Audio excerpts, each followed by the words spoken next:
이 시간 우리에게 주시는 하나님의 말씀은 느헤미야 8장 1절부터 12절까지의 말씀입니다.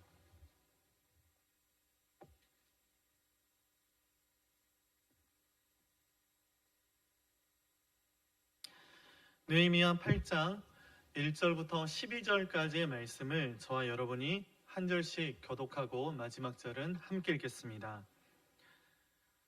이스라엘 자손이 자기들의 성읍에 거주하였더니 일곱째 달에 이르러 모든 백성이 일제히 수문 앞 광장에 모여 학사 에스라에게 여호와께서 이스라엘에게 명령하신 모세의 율법책을 가져오기를 청하매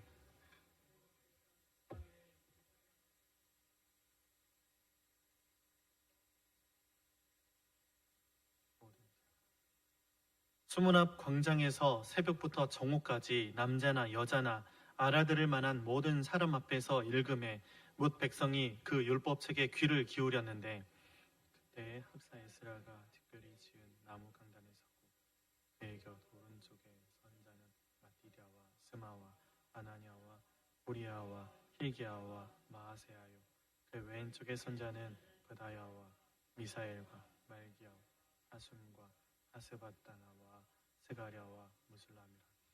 에스라가 모든 백성 위에 서서 그들 목전에 책을 펴니 책을 펼 때에 모든 백성이 일어서니라.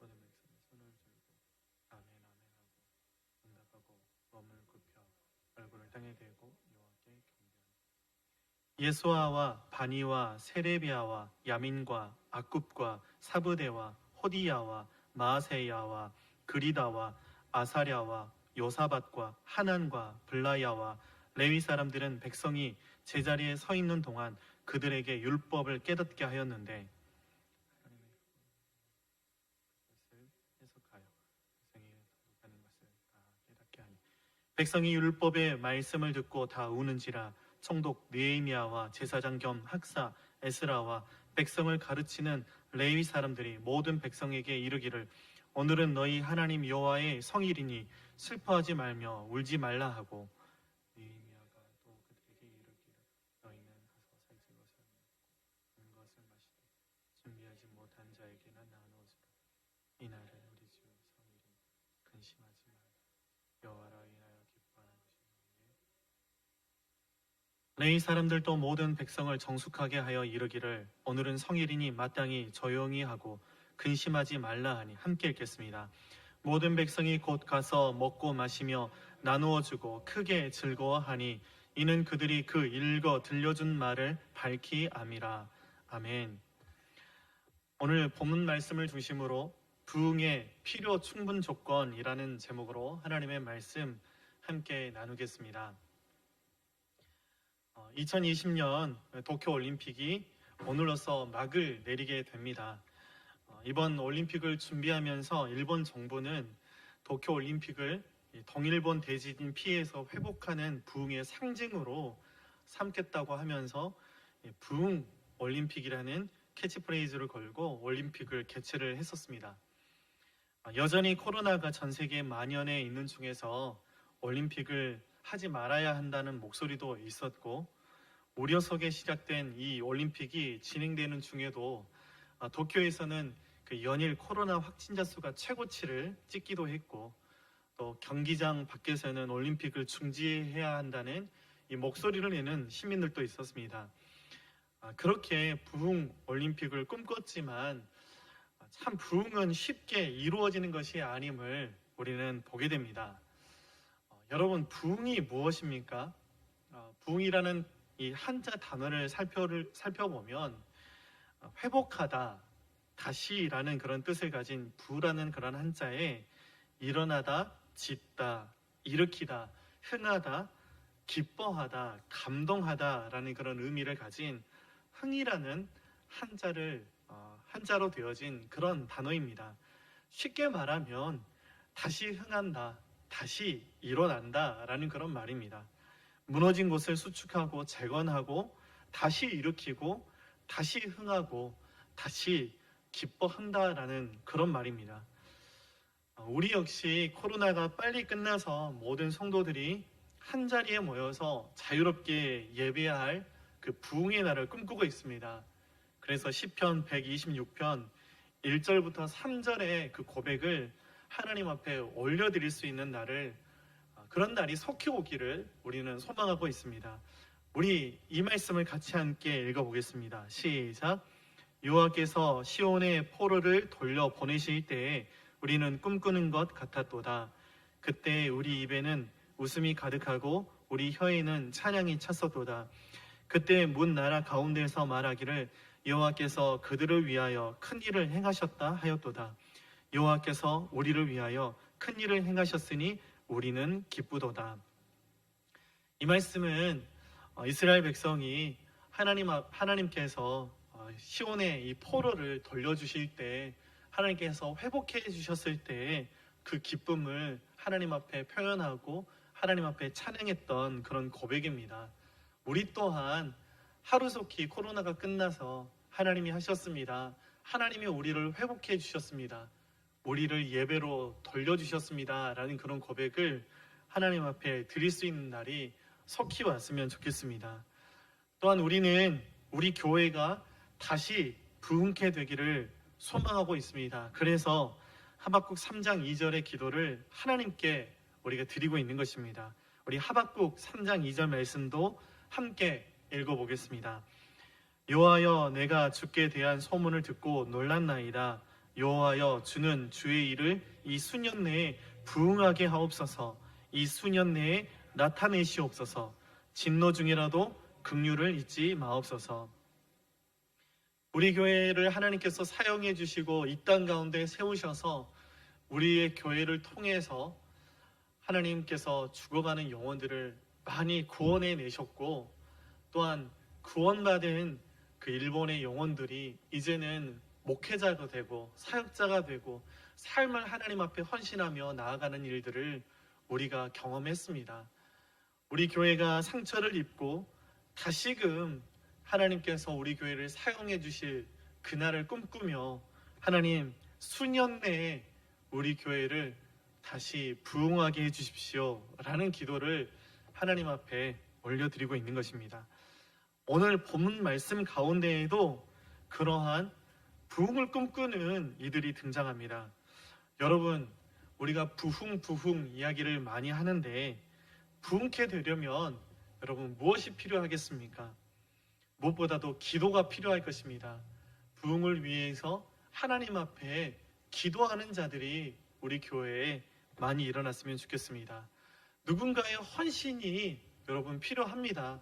하나님 앞에 헌신된 자들이 일어날 때 하나님께서는 그들을 통해서 우리 교회 가운데에, 이 땅 가운데 다시 부흥을 허락하실 것입니다. 여러분, 어떻게 기도가 없이, 헌신이 없이, 또 누군가의 눈물이 없이, 또 누군가의 권리 포기가 없이 부흥이 올 수가 있겠습니까? 여러분, 그러면 오늘 본문 말씀에 나타나는 이스라엘 백성은 어땠습니까? 어떻게 해서 부흥을 경험할 수 있었습니까? 먼저 오늘 본문 말씀의 이 배경을 우리가 함께 좀 살펴보기를 원합니다. 이 배경을 살펴보면 참 부흥의 과정이 너무나 힘겹고 어려웠다라는 것을 우리는 볼 수가 있습니다. 무너진 예루살렘의 이 성벽을 재건하기 위해서 느헤미야와 온 백성이 힘을 모아 나가는데, 이 도비야라는 사람, 그리고 산발랏이라는 사람, 그리고 또 여러 족속들이 끊임없이 이스라엘 백성을 공격했음을 우리가 보게 됩니다. 느헤미야 4장 7절부터 8절까지의 말씀인데요, 우리 같이 함께 읽어보겠습니다. 산발랏과 도비야와 아라비아 사람들과 암몬 사람들과 아스돗 사람들이 예루살렘 성이 중수되어 그 허물어진 틈이 메꾸어져 간다함을 듣고 심히 분노하여 다 함께 꾀하기를 예루살렘으로 가서 치고 그곳을 요란하게 하자 하기로. 여러분, 이렇게 부흥을 꿈꾸며 나아갈 때 이러한 외부의 공격이, 외부의 방해가 있다라는 것입니다. 여러분, 그것뿐만이 아니었습니다. 내부에 원망과 불평이 있었음을 우리는 보게 됩니다. 느헤미야 5장 1절 말씀입니다. 함께 읽어보겠습니다.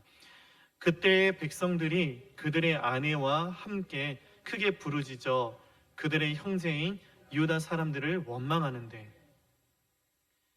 이 성을 재건하며 나가는 과정 가운데에 생활의 권고에 빠진 가난한 백성들이 이 원망의 목소리를 내기 시작했다라는 것입니다. 우리가 지금 먹고 살기도 힘든데 무슨 예루살렘 성벽을 재건하느냐라는 것이었습니다. 눈물 섞인 그들의 애환과 아픔을 느헤미야는 들어야만 했습니다.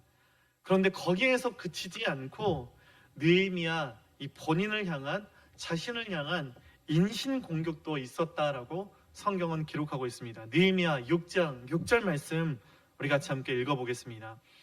그 글에 이르기를 이방 중에도 소문이 있고 가스무도 말하기를 너와 유다 사람들이 모반하려 하여 성벽을 건축한다 하나니 내가 그 말과 같이 왕이 되려 하는도다.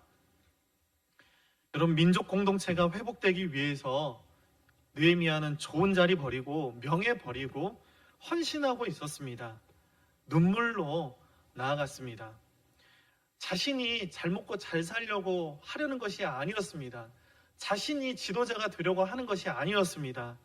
그 모든 것이 이스라엘 백성이, 하나님의 백성이 다시 회복되기를 원해서, 하나님의 나라가 다시 임하기를 원해서 헌신하면서 자신의 모든 것들 권리 포기하고 내려놓고 하나님 앞에 나아가고 있는데, 그 모든 것이 너가 왕이 되려고 하는 거 아니냐라는 그러한 인신공격이 있었다라는 것입니다. 여러분, 이렇게 부흥케 되는 것이 정말 어렵습니다. 부흥하기 위해서는 때로는 우리는 외부의 공격도, 외부의 방해도 당하게 되는 것이고, 또 외부의 원망의 목소리도, 내부의 원망의 목소리도 들어야 하는 것이고, 개인적으로는 두려울 때도 있고, 마음이 억울할 때도 있고, 마음이 다운되어질 때도 있다라는 것입니다. 내가 이거 해서 뭐 하려고 지금 하는 것인지 모르겠다라는 것입니다. 여러분, 그럴 때 느헤미야는 어떻게 나아갑니까? 하나님 앞에 내 손을 힘있게 해주십시오, 마음을 강하게 담대하게 해주십시오라고 하나님을 의지하고 하나님께 기도하면서 다른 상황과 환경을 바라보는 것이 아니라, 다른 사람들 바라보는 것이 아니라 하나님만 바라보며 나아갔다라는 것입니다. 여러분, 그렇게 해서 하나님의 주권적인 은혜로 예루살렘 성벽이 재건이 됩니다. 느헤미야 6장 15절부터 16절 말씀에 이렇게 기록하고 있는데요, 우리 한번 같이 함께 읽어보겠습니다. 성벽 역사가 52일 만에 엘루럴 25일에 끝나매 우리의 모든 대적과 주위에 있는 이방 족속들이 이를 듣고 다 두려워하여 크게 낙담하였으니 그들이 우리 하나님께서 이 역사를 이루신 것을 알미니라. 성벽이 재건하고 나서 온 백성뿐만 아니라 원수들조차도 하나님께서 하신 일이라는 것을 인정할 수밖에 없었다라는 것입니다. 아, 주님이 하셨구나, 주님이 살아계시구나, 그런 말을 할 수밖에 없도록 주님께서 만들어 주셨다라는 것입니다. 여러분, 이렇게 예루살렘 성벽을 재건하는 데에는 이스라엘 백성의 헌신이 있었습니다. 눈물이 있었습니다. 기도가 있었습니다. 무엇보다도 흔들리지 않는 믿음이 있었습니다. 여러분, 그런데 오늘 본문 말씀을 보면요, 이러한 것들은 필요 조건이었다라는 것입니다. 부흥에 있어서 진짜 필요 충분 조건이 필요했는데 바로 그것이 말씀의 회복이었음을 우리는 보게 됩니다. 성벽이 재건되었으니까 이제 해피엔딩으로 잘 먹고 잘 살았다라고 끝날 법도 한데 그렇지 않습니다. 아직 진짜 부흥이 남아있다라는 것입니다. 하나님께서 이스라엘 백성에게 주고자 하셨던 진짜 부흥은 단순히 예루살렘 성이 재건되는 수준이 아니었다는 것입니다. 하나님이 이스라엘 백성과 함께 하시고, 하나님이 이스라엘 백성을 다스리시고, 하나님을 높이며 하나님의 나라가 이루어지는 것들을 하나님께서 다시 허락해 주시기를 원하셨다라는 것입니다. 여러분, 이스라엘 백성이 그렇게 진이 빠지도록 성벽을 재건했는데도 불구하고 원수들이 물러갔음에도 불구하고 마음이 공허했습니다. 아직 진짜 기쁨이 회복되지 않았습니다. 여러분, 우리들도 그런 경험 있지 않습니까? 교회가 세워질 때, 교회가 이렇게 교회 건물을 건축하고 입당 예배를 드릴 때, 헌당 예배를 드릴 때 얼마나 이렇게 기쁘고 눈물이 납니까? 그런데 예루살렘 성이 재건되었음에도 불구하고 이 오늘 말씀 이전까지를 보면 이스라엘 백성이 기뻐했다라는, 축하하고 축복하고 하나님 앞에 감사했다라는 말씀이 전혀 등장하지 않는 것을 우리가 보게 됩니다. 그래서 이스라엘 백성이 다 같이 수문 앞 광장에 모여서 하나님의 율법책을, 말씀을 읽어서 귀를 기울인 것입니다. 말씀이 없어서 허전한, 공허한 이 자신들의 모습을 이스라엘 백성이 발견한 것입니다. 여러분, 우리는 어떻습니까? 우리가 신앙생활을 하는 데 있어서도 마음이 공허할 때가 있습니다. 열심히 봉사도 하기도 하고 열심히 하나님 앞에 삶을 드리며 나아간다고 하지만 공허할 때가 있다는 것입니다.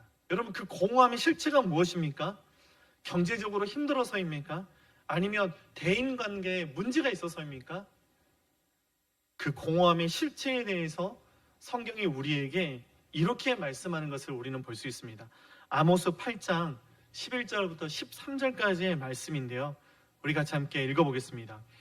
주 여호와의 말씀이니라. 보라, 날이 이를지라. 내가 기근을 땅에 보내리니 양식이 없어 주림이 아니며 물이 없어 가람이 아니요 여호와의 말씀을 듣지 못한 기갈이라.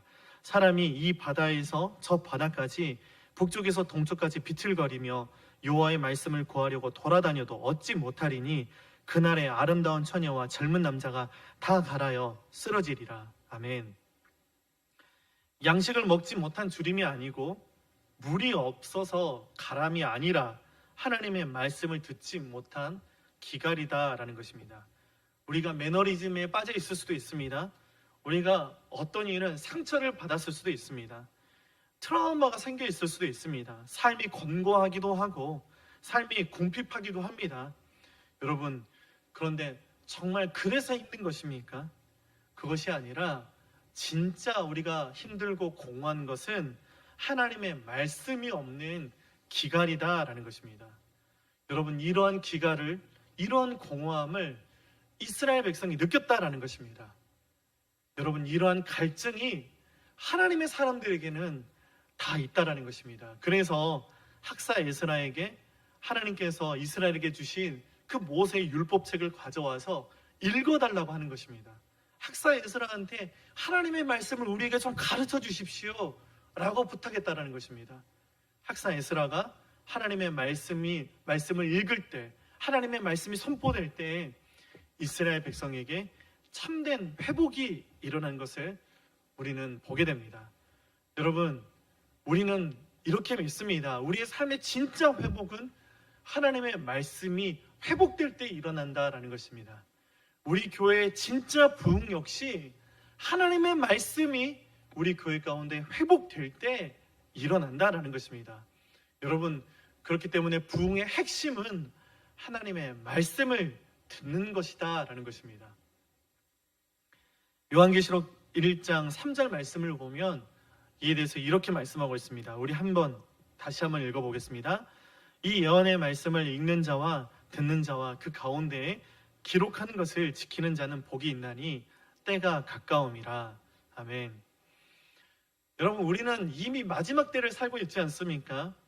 말씀이 마지막 시대에 우리가 붙들어야 하는 신앙의 중심이다라는 것입니다. 또한 시편 1편 1절부터 3절까지를 보면 복 있는 사람에 대해서 이렇게 말씀하고 있습니다. 잘 아는 말씀이실 텐데요, 우리 또 같이 함께 읽어보겠습니다. 복 있는 사람은 악인들의 꾀를 따르지 아니하며 죄인들의 길에 서지 아니하며 오만한 자들의 자리에 앉지 아니하고 오직 여호와의 율법을 즐거워하여 그의 율법을 주야로 묵상하는도다. 그는 시냇가에 심은 나무가 철을 따라 열매를 맺으며 그 잎사귀가 마르지 아니함 같으니 그가 하는 모든 일이 다 형통하리로다. 아멘. 여러분, 이 말씀을 보면 말씀과 이 복이 연결되어 있는 것을 우리는 알 수 있습니다. 말씀을 잘 듣는 것이 중요하다는 것입니다. 말씀을 붙들어야 한다는 것입니다. 말씀을 주야로 우리가 묵상하는 것이 형통할 수 있는, 부흥할 수 있는 비결이다라고 우리에게 가르쳐주고 있습니다. 여러분, 우리의 신앙은 말씀에 대해서 어떤 태도를 가지는가에 달려 있습니다. 특히 우리는 지금 혼돈의 시대를 살아가고 있지 않습니까? 이 수많은 정보가 쏟아지는 시대에 우리는 말씀에 집중해야 됩니다. 최근에 제가 이런 이야기를 들었습니다. 지금 코로나 백신을 맞는 것이, 그 백신은 666 표를 받는 거라는 거예요. 백신을 맞으면 안 된다라는 것입니다. 그런 정보들이 유튜브에, 인터넷에 차고 넘치는 것들을 우리가 볼 수 있습니다. 그래서 많은 성도님들이 혼란스럽다라는 것입니다. 여러분, 이러한 것들이, 이러한 시대의 혼란의 원인이 무엇입니까? 바로 그것이 진리의 부재에 있다는 것입니다. 바로 이것이 포스트 모던 시대의 큰 특징입니다. 진리가 실종되었다고 말하는 시대를 우리는 살아가고 있는 것입니다. 느낌이 강조되고 있고 상황에 따라서, 환경에 따라서 이론이 바뀌는 그런 시대입니다. 이런 혼란의 시대에 우리가 정말 초점을 맞춰야 하는 것은 무엇이냐? 바로 하나님의 말씀이고 진리이다라는 것입니다. 여러분, 기독교가 다른 종교와 다른 점이 무엇입니까? 많이들 이렇게 이야기를 하죠. 힌두교는 신비의 종교이고, 불교는 초월의 종교이고, 이슬람은 행위의 종교이고, 기독교는 말씀의 종교이다라는 말을 합니다. 여러분, 그런데 정확하게 말하면 기독교는 종교가 아닙니다. 이 보네포 목사님이나 또 위대한 그런 문학가였던 C.S. 루이스나 또 유진 피터슨 목사님 같은 다수의 신학자들이나 신앙이 있는 그런 사람들이 이구동성으로 말하는 것이 바로 그것입니다. 기독교는 종교도 라이프 스타일도 신념도 아니다라는 것입니다. 그 이상의 것이고 기독교는 하나님과의 만남이다 라고 그렇게 이야기를 하는 것을 들었습니다. 여러분, 기독교가 종교가 아니라면, 기독교가 하나님과의 만남이라면 그 하나님과의 만남을 우리가 어떻게 하는 것입니까? 바로 그것이 말씀이다라는 것입니다. 우리는 하나님을 알아가야 하는데 하나님의 말씀을 들은 것이 하나님을 알아갈 수 있는 것이고, 하나님의 말씀을 들을 때 하나님과의 인격적인 교제가 형성이 된다는 것입니다. 성경은 계속해서 말씀이신 그 예수 그리스도께서 이 땅 가운데 우리에게 오셨다라고 말씀하고 있고, 하나님께서 성경을 통해서 하나님 자신을 인간에게 계시하고 있는 것을 우리는 보게 됩니다. 그래서 우리는 말씀을 배우고 말씀을 알아가야 되고 말씀을 또 삶 가운데서 살아내는 그런 사람들이 되어야 한다는 것입니다. 여러분, 본문 말씀으로 돌아가서 부흥을 위해서는 말씀이 있어야 했던 것을 볼 수가 있습니다. 이스라엘 백성이 그랬습니다. 성벽도 재건했고 리더들도 세웠습니다. 하드웨어가 갖추어져 있고 운영자도 세워졌는데, 그런데 무엇이 부족합니까? 전문 용어로 이야기하면 소프트웨어가 아직 없었다는 것입니다. 여러분, 하드웨어도 있고 그것을 운영할 운영자도 있는데 소프트웨어가 없으면 어떻게 운영을 할 수가 있겠습니까? 아무런 소용이 없다라는 것입니다. 흔히들 이야기를 하기를, 육적인 사람은 식물로 살아간다면 영적인 사람은 하나님의 말씀으로 살아간다라는 말이 있습니다. 우리는 영적인 사람입니다. 우리는 하나님의 사람들입니다. 그러니 우리가 하나님의 말씀을 우리가 읽고 하나님의 말씀을 잘 소화해내고 그 말씀이 우리 삶 가운데 역사하는 것들을 우리가 보면서 우리는 성장해 가는 것이다 라는 것입니다. 성경은 계속해서 우리에게 말씀의 사람들을, 말씀에 매였던 그런 사람들을 소개하고 있습니다. 세 사람 정도만 좀 살펴보고 말씀을 맺기를 원하는데요. 우리 여호수아 1장 7절부터 8절까지의 말씀 우리 한번 같이 읽어보겠습니다. 시작. 오직 강하고 극히 담대하여 나의 종 모세가 내게 명령한 그 율법을 다 지켜 행하고 우러나 좌로나 치우치지 말라. 그리하면 어디로 가든지 형통하리니 이 율법책을 내 입에서 떠나지 말게 하며 주야로 그것을 묵상하여 그 안에 기록된 대로 다 지켜 행하라. 그리하면 내 길이 평탄하게 될 것이며 내가 형통하리라. 하나님께서 모세 다음으로 이스라엘 백성을 이끌어야 했던 여호수아에게 하신 말씀입니다. 다른 것 붙들지 말고 내가 모세를 통해서 너희에게 준 이 율법책, 이 말씀 붙들며 나아가라는 것입니다. 여호수아는 그렇게 하나님의 말씀을 이루고 또 하나님의 말씀이 그 삶 가운데 이루어지는 것을 경험하며 살았던 사람이었다라는 것입니다. 창세기 25장 27절 말씀을 보면요, 또 한 사람을 우리에게 소개하고 있는데요, 우리 같이 함께 읽어보겠습니다. 그 아이들이 장성함에 에서는 익숙한 사냥꾼이었으므로 들사람이 되고 야곱은 조용한 사람이었으므로 장막에 거주하니. 이 말씀을 보면 야곱을 향한 우리의 선입견이 생길 수도 있는 그런 말씀인 것을 보게 됩니다. 야곱이 조용한 사람이었다는 것입니다. 계집아이 같다라는 것입니다. 마음이 내성적이고 조용해서 형은 밖에 나가서 사냥을 하는 그런 삶을 사는데 야곱은 밖에 나가기를 꺼려했다는 것입니다. 여러분, 진짜 그런 의미입니까? 이 말씀에 대해서요, 그 야살의 책이라는 책에서는 이렇게 번역하고 또 히브리 개념을 정확하게 설명하고 있는데요, 야살의 책 26장 17절을 보면 이렇게 이 말씀을 기록하고 있습니다. 두 아이가 자라 15세가 되었을 때 그들이 사람들이 있는 곳으로 나아가니라. 에서는 계획을 잘 세우고 속이는 자였으며 들에서 훌륭한 사냥꾼이었다. 야곱은 온전하고 현명하였으며 텐트 안에 거했고 가축들을 먹이고 여호와의 가르침과 그의 아버지와 어머니의 명령들을 배웠다라고 이렇게 기록하고 있는 것을 보게 됩니다. 그러니까 우리는 흔히 야곱은 정말 사람을 잘 속이는 그런 사람이었다라고만 생각을 하는데 실제적으로 사람을 이렇게 속이는 사람은 에서였다라는 것입니다. 그리고 오늘 창세기 25장 27절 말씀을 보면 이 야곱이 조용했다라고 이렇게 표현하고 있는데, 이 조용한이라는 이 히브리어 단어가 톰이라는 단어인데요, 사실 이 톰이라는 단어는 조용하다라는 그런 뜻보다 흠이 없다, 완전하다라는 그런 뜻을 가지고 있는 것입니다. 그래서 야곱은 하나님의 말씀을 듣고 행해서 하나님이 보시기에 흠이 없고 완전한 자였다라고 기록하고 있는 것입니다. 그리고 또한 장막에 거했다라는 이런 표현은요, 이스라엘 사람들이 장막 안에서 그의 부모나 그의 조부모를 통해서 하나님의 말씀을 배웠다라는 관용어적인 그런 표현이다라는 것입니다. 그러니까 야곱은요, 어렸을 때부터 말씀을 배워서 평생을 방황하는 그런 삶을 살았지만 결국에 하나님의 약속을, 하나님의 말씀을 잊지 않고 하나님의 그 약속을 떠나지 않는, 그 하나님의 약속을 붙잡는 그런 삶을 살았던 것을 성경은 우리에게 가르쳐주고 있다는 것입니다. 마지막으로요, 세 번째 사람을 살펴보기를 원하는데 창세기 37장 3절 말씀입니다. 우리 같이 함께 읽어보겠습니다.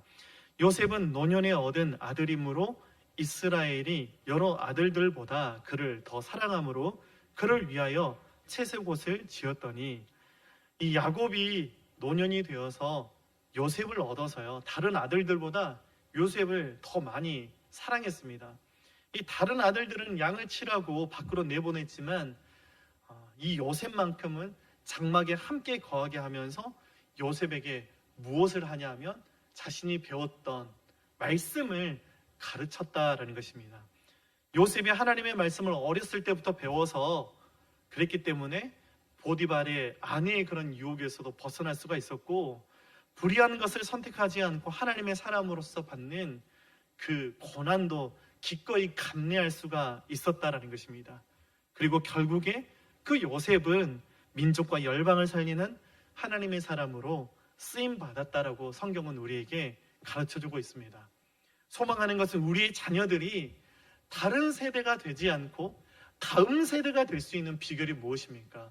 우리의 자녀들에게 어렸을 때부터 야곱처럼 요셉처럼 하나님의 말씀을 가르쳐야 한다라는 것입니다. 오늘 읽었던 우리 본문 말씀 가운데 12절 말씀을 다시 한번 읽고 설교를 마치겠습니다. 우리 한번 다시 읽어보겠습니다. 모든 백성이 곧 가서 먹고 마시며 나누어 주고 크게 즐거워하니 이는 그들이 그 읽어 들려준 말을 밝히 알미라. 아멘. 하나님의 말씀이 이스라엘 백성들에게 귀에 들려질 때에 그들에게 진정한 기쁨이, 즐거움이 회복되고 이스라엘 백성의 공동체 가운데 부흥이 임했던 것을 우리는 보게 됩니다. 여러분, 오늘 말씀을 통해서 우리가 알게 되는 것이 무엇입니까? 그것은 얼마나 하나님의 말씀이 중요한가입니다. 여러분, 우리의 삶을 새롭게 하는 것이 하나님의 말씀이다라는 것입니다. 우리 교회를 다시 부흥하게 하는 것도 하나님의 말씀이다라는 것입니다. 부흥의 필요 충분 조건은 하나님의 말씀의 회복에 있다라는 것입니다. 간절히 바라는 것은 이 말씀의 회복을 경험함으로 부흥의 주인공들로 함께 서가는 저와 여러분이 되기를 주님의 이름으로 간절히 축원합니다. 기도하겠습니다. 하나님 아버지, 우리 공동체를 사랑하시고 다시 부흥케 해주시기를 원하시는 그 하나님의 마음을 우리가 듣습니다. 하나님, 그 하나님께서 원하시는 진짜 부흥 앞에 우리가 함께 서기를 원합니다. 하나님, 부흥의 필요 충분 조건인 하나님의 말씀을 우리 교회 가운데 부어 주시옵소서. 하나님의 말씀을 붙들고 기꺼이 헌신하며 하나님 눈물을 흘리며 기도하며 권리 포기하며 나아가는 이들이 많이 일어날 수 있도록 주님 축복하여 주시옵소서. 이 한 주간도 하나님의 말씀 붙들고 승리하는 우리 모두가 되기를 간절히 원합니다. 주님, 우리와 함께 하시며 하나님의 말씀이 우리 삶 가운데 이루어지는 것들을 우리가 경험하게 하여 주시옵소서. 예수 국회하신 이름으로 기도드립니다. 아멘.